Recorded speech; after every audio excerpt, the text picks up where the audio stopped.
এবার Israeli tank ও হেলিকপ্টারে হামাসের ভয়াবহ হামলা। আরো বিস্তারিত জানিয়ে দিব। এদিকে গাজা জুড়ে ভয়াবহ হামলা ইসরায়েলের, 2 দিনে নিহত অন্তত 138 জন। 2024 সালে যুদ্ধে 4 লাখের বেশি রুশ সেনা নিহত, দাবি ইউক্রেনের। এদিকে আফগানিস্তানে আবারও রকেট হামলা চালিয়েছে পাকিস্তান।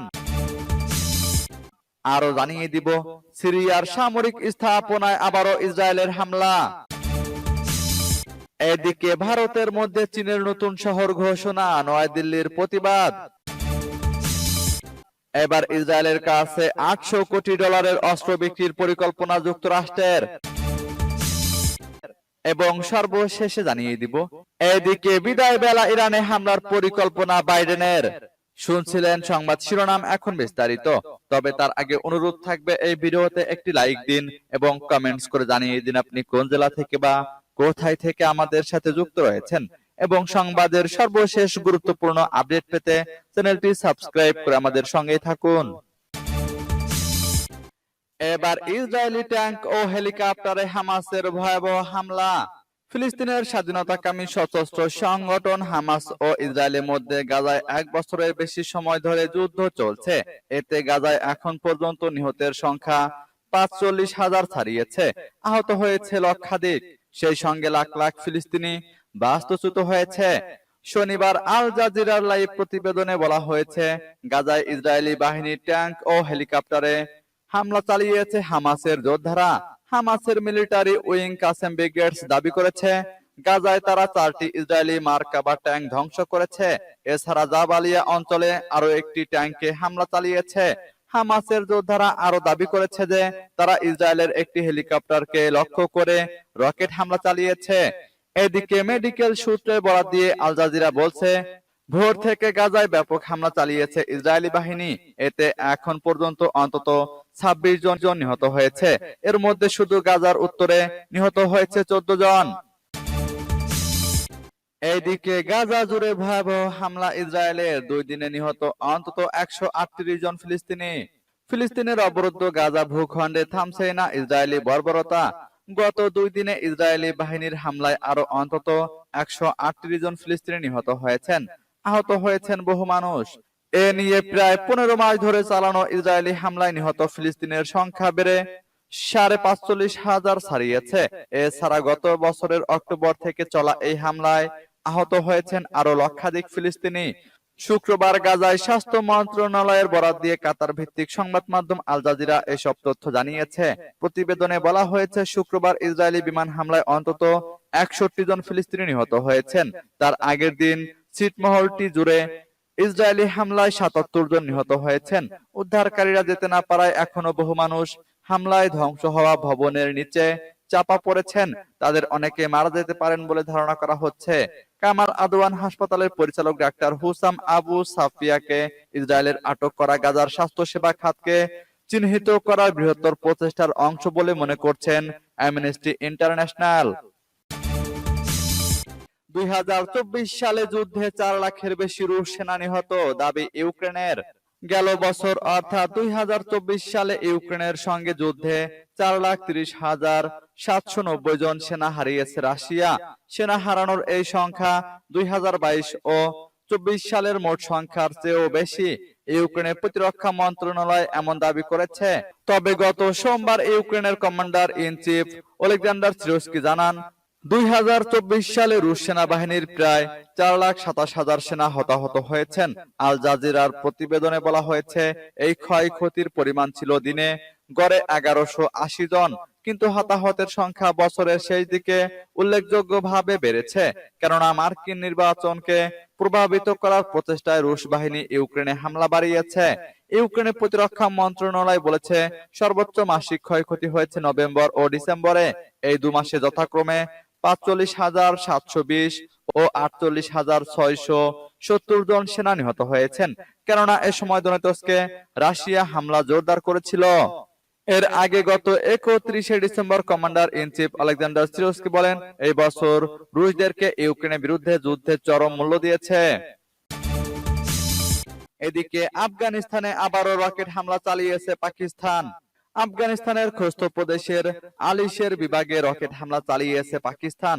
বৃহস্পতিবার মধ্যরাত থেকে শুক্রবার সকাল পর্যন্ত এ হামলা হয়। তেলো নিউজের সূত্র অনুযায়ী জবাবে তালেবান সেনারাও পাল্টা হামলা চালিয়েছে। এর আগে দুই দেশের সেনাদের মধ্যে ব্যাপক সংঘর্ষের তথ্য জানানো হয়। জানা গেছে ওই দিন আফগানিস্তানে রকেট ছুড়ে পাকিস্তানের সীমান্ত বাহিনী।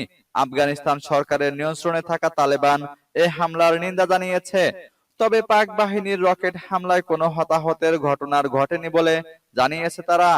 খোস্তের এক বাসিন্দা জানিয়েছেন, হামলার পর যোগাযোগ ব্যবস্থায় সমস্যার সৃষ্টি হয়।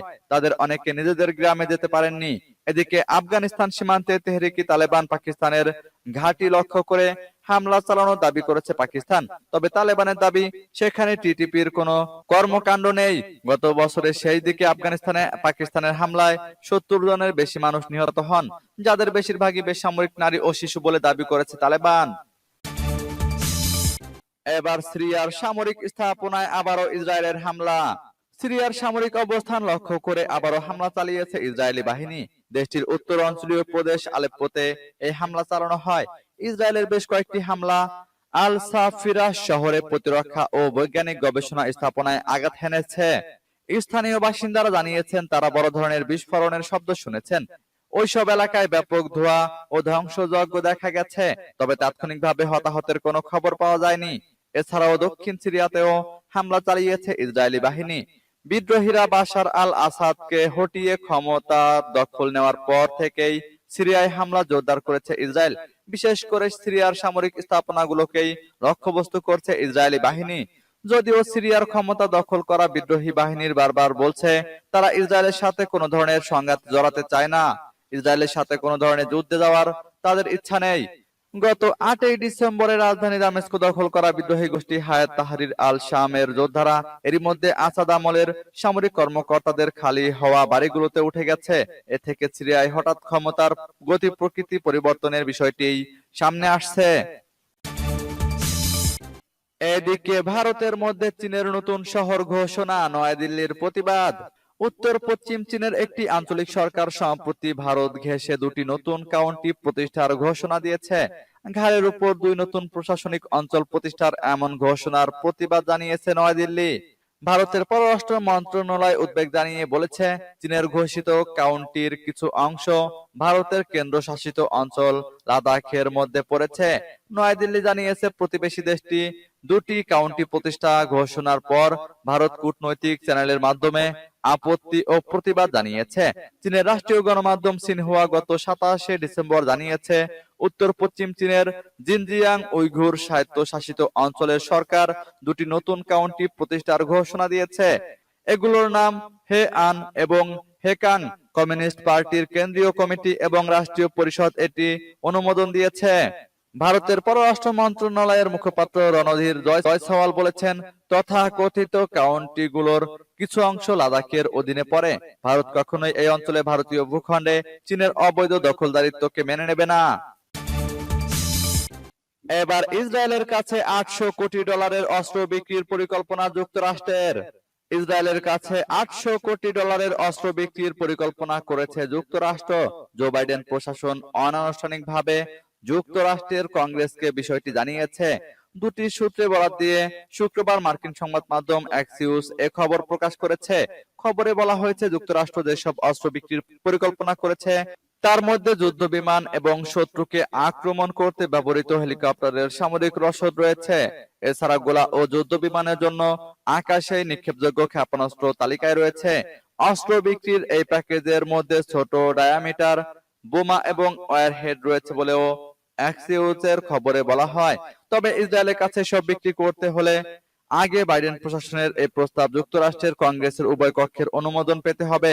এ বিষয়ে জানতে বার্তা সংস্থা রয়টার্স থেকে যুক্তরাষ্ট্রের পররাষ্ট্র মন্ত্রণালয়ে যোগাযোগ করা হয়েছিল, কিন্তু সেখান থেকে সাড়া মেলেনি।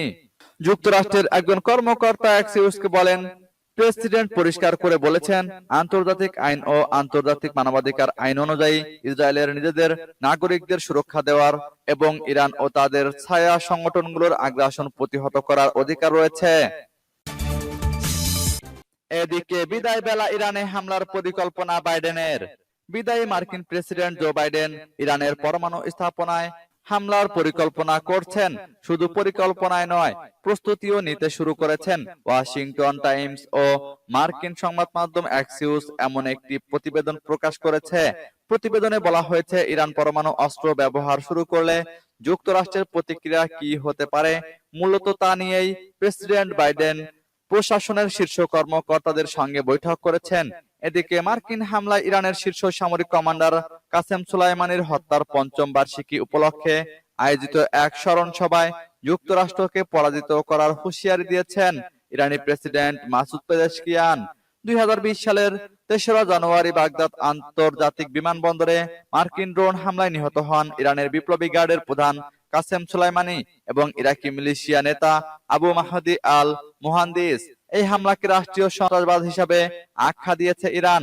তেহরানে আয়োজিত এক সমাবেশে যুক্তরাষ্ট্রের নীতির তীব্র সমালোচনা করে তাদের শোষণমূলক আচরণের বিরোধিতা করেন পেজেশকিয়ান। এছাড়াও তিনি হুঁশিয়ারি দিয়ে বলেছেন, যুক্তরাষ্ট্র বিশ্বের দুর্বল দেশগুলোকে নীরবে শোষণ করে নিজেদের আধিপত্য বজায় রেখেছে।